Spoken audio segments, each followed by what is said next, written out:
you're saying, you're acknowledging the immorality of the enemy by refusing to hear them out any further, to say, well, you people are liars, you're deceivers, and you're motivated by hatred. You're not motivated by morality. If they were motivated by morality, then they wouldn't be running a deceptive campaign to try and hoodwink us into surrendering power and resources to them.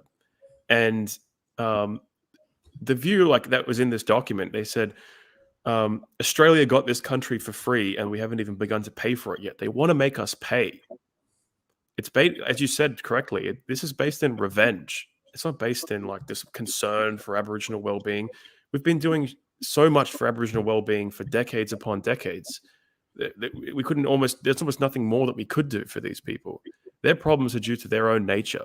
The fact that they're a primitive people. They're a weak racial stock, weak genetic stock. They're unintelligent. According to Robin Wilcox, reporting of sex offences in Aboriginal communities is higher than ever before. Yet the mainstream media claims it was a spike in the way those crimes are reported. Someone else said, in defence of Aboriginals, we must feel like we helped them. What gives the people that conquered them and their land rights to philosophy of reason? Because it seems like the Jews do the same to us. I'm not really sure I understand that perspective. That's basically the idea of like our conquest of Australia, so to speak. It wasn't a conquest, it was a settlement. Because conquest presumes that there was like some kind of established Aboriginal country that was already functioning here, which we took over. That didn't exist. It was trying to fight for itself, which wasn't the case. The country was empty. The country was like, there was like a few Aboriginal tribes roaming around in certain parts of it, but it was untouched. It was empty. It was nature. And we showed up and said, we're going to start building stuff here. And there just happened to be a bunch of Aboriginals roaming around in the wild who weren't unified into like one big nation state, by the way. They had different languages and so on. They hadn't built a country here that had a claim to sovereignty. They didn't have a legal system. They didn't have a government. They didn't have any of the kind of key characteristics to have a country. And we brought that. We imposed that on the country, and we built the country. And so, yeah, like the idea that we like, that is a certain kind of humaneness that is required in how we treat them. But the majority of the Aboriginals who were kind of taken out, it wasn't like we were just going around hunting them for sport.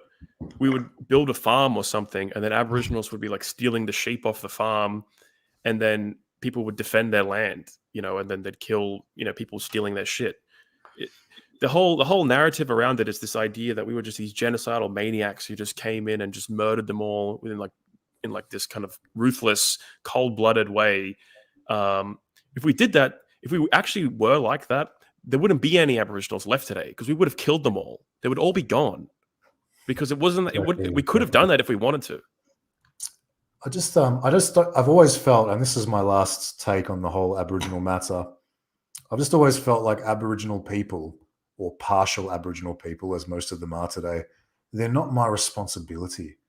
They're not the responsibility of any white Australian, just like white Australians are not the responsibility of Aboriginal people.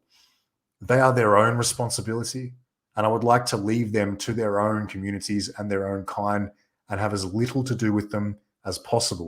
And that's not because I have any ill will towards them. I actually don't feel any particular way about them. I don't hate them, but I also don't like them. I don't have any time to think about them at all because, as I said, they're not my responsibility. And I would like for them to feel the same about me and my people, that we aren't their responsibility. And the only crossover that ought to happen or should happen is probably as little as possible, because obviously